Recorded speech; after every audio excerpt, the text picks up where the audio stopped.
源頭工廠幫睇家具嘅第一期。Hello 老細，我係 Louis。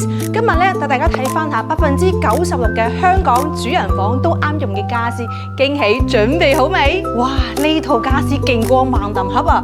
瞓覺、做嘢、收納，一隻搞掂晒。呢張床咧唔單止係床啊，側揭油壓配3個揭板櫃，個櫃被鋪塞到滿都得，仲借窗台身長30厘米，床即刻大咗截，瞓得更舒服。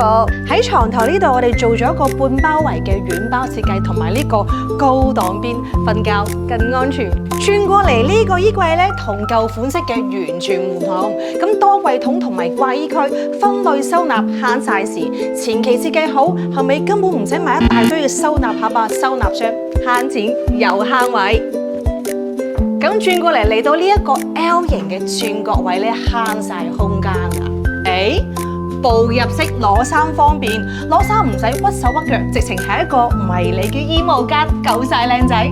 咁喺靠床呢一邊咧，仲有個驚喜啊！根據客人要求，整多咗張多功能區。咁呢張書台咧，都係一個細細嘅 L 字形，有冇發覺啊？臨時做下嘢睇書都得，夠晒靈活。咁細節係超貼心嘅。嗱，譬如話呢度咧，擋邊嘅防跌落同埋防塵條嘅走線。